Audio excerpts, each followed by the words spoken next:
오늘 우리가 보고 있는 말씀은 창세기 25장 말씀입니다.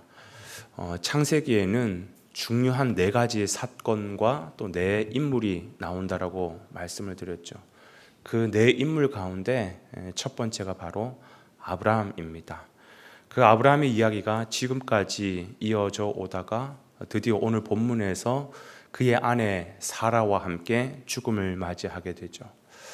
그리고 이제 이어서 그의 자식이었던 이삭과 이스마엘에 대한 짧은 언급으로 오늘 본문의 이야기가 시작이 됩니다.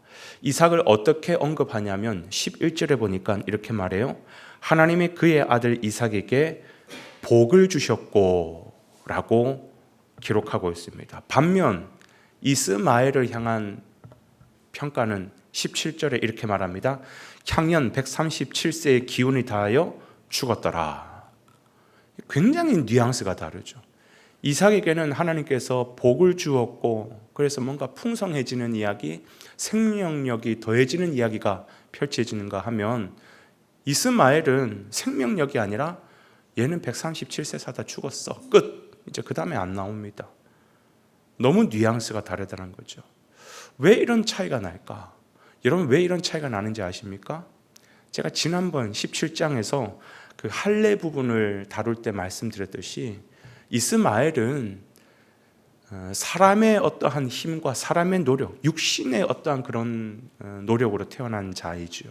그래서 사람에게 속한 자, 세상에 속한 자라고 하는 전형을 보여주는 사람입니다.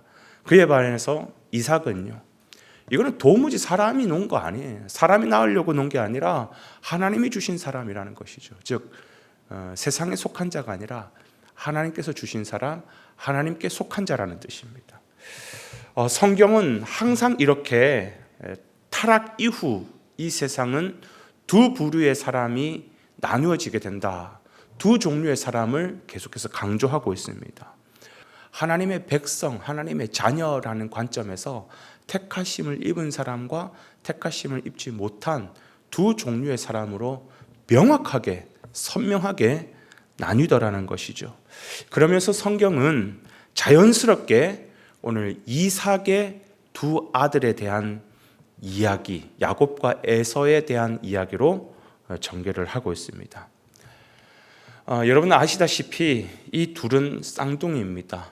에서가 형이고 야곱이 동생이죠. 그런데 이미 그들의 운명은 복중에서 다 결정이 되어버렸습니다. 큰 자가 작은 자를 섬길 거라는 거죠.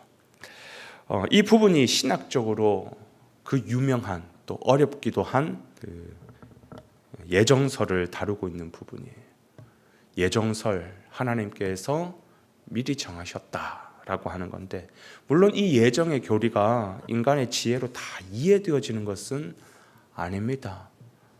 우리는 시공간 안에서만 해석하고 바라볼 수 있지만 시공간을 초월하신 하나님의 관점에서는 말로 형언할 수 없는 깊은 경륜에서 나오는 교리인 것이죠. 아무튼 여기서도 보면 전형적으로 두 종류의 사람으로 나누게 되는 것을 보게 됩니다. 에서와 야곱이죠. 여러분 이 에서와 야곱의 이야기를 간단히 하자면 한 번은 에서가 사냥을 하고 돌아와요. 얼마나 피곤하고 배가 고팠겠습니까?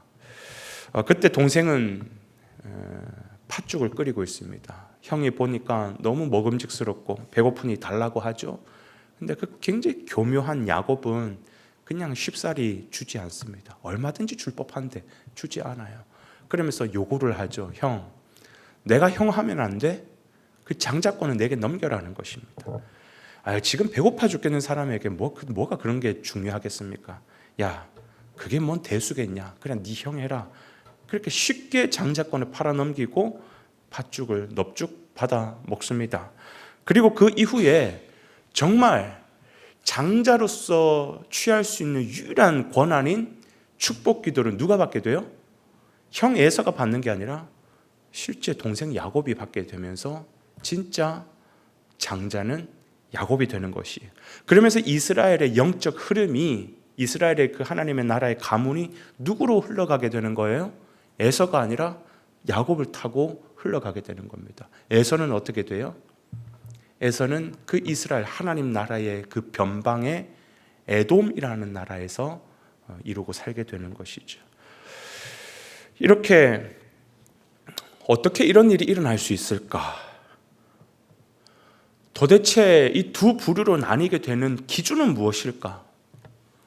이게 오늘 굉장히 중요한 핵심이라고 말할 수 있겠죠. 이 말은 또 반대로 얘기하면 앞으로 이 핵심에 의해서 세상은 계속해서 두 부류로 나뉘게 될 거다라는 것을 우리에게 말하기도 하는 것입니다. 바로 택한 사람과 택하지 않은 사람이에요. 도대체 무슨 기준이, 무슨 핵심이 이 두 부류로 나누게 되는가? 첫 번째 핵심은요, 무엇을 추구하며 사느냐에 따라서 달리더라는 겁니다. 무엇을 추구하느냐? 영적인 것을 추구하느냐? 아니면 육적인 것을 추구하느냐? 여러분, 사람은 영혼과 육으로 구성되어 있습니다. 즉, 이 말은 우리라는 존재는 지극히 육적인 것을 탐닉하며 살아갈 수 있는 인생이 되기도 하고, 반대로 신령한 것을 추구하며 살아가는 사람이 될 수도 있다라는 것이죠. 그러나 그 결과에 대해서는 로마서에서 분명히 말하고 있습니다. 육신을 위해서 사는 자는 육신의 것을 거두게 될 것이며, 영을 위해서 사는 자는 영적인 것을 거두게 될 것이다. 그럼 육적인 것의 최종은 뭐냐? 사망이라고 얘기하고 있죠. 그러면 신령한 것의 최종은 뭐냐? 생명과 평안이라고 우리에게 말씀하고 있는 것입니다. 오늘 본문을 보십시오. 에서는 지극히 육적인 거에만 집중했던 사람입니다.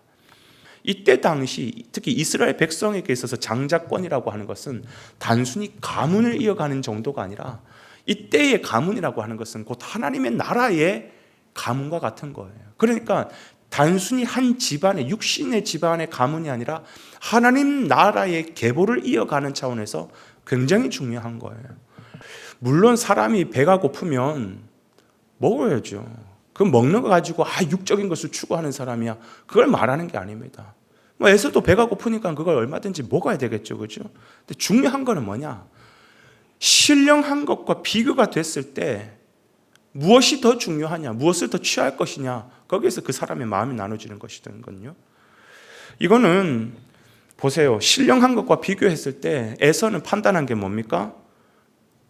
자기가 배가 고프니까 신령한 것을 그냥 팔아 넘기는 거예요. 팔아 넘기고 그냥 당장 팥죽을 구하는 것입니다. 이거는 에서의 마음이 그만큼 영적인 것에 관심이 없다라는 것을 말하는 겁니다. 오직 자기 배만 채우는 것이. 여러분, 우리도 그렇지 않을까 한번 돌아봐야 됩니다. 이 세상을 살아갈 때 우리도 배고프면 먹어야죠. 필요하면 사야죠. 그걸 가지고 육적인 사람이다라고 얘기할 수는 없지만, 그러나 때로는 둘 중에 하나를 선택해야 될 때가 있어요. 영적인 것을 위하여서 기꺼이 육신의 것을 포기할 수 있는 것은 그건 어리석은 것이 아닙니다. 이 가치를 아는 사람만이 진짜 하나님의 구원받은 백성, 택함받은 백성이라는 것이죠. 그런가 하면 두 번째 핵심은 뭐냐? 무엇 때문에 이 두 부류를 나누느냐 하면, 눈앞의 것만 추구하느냐 아니면 영원한 것을 추구하느냐.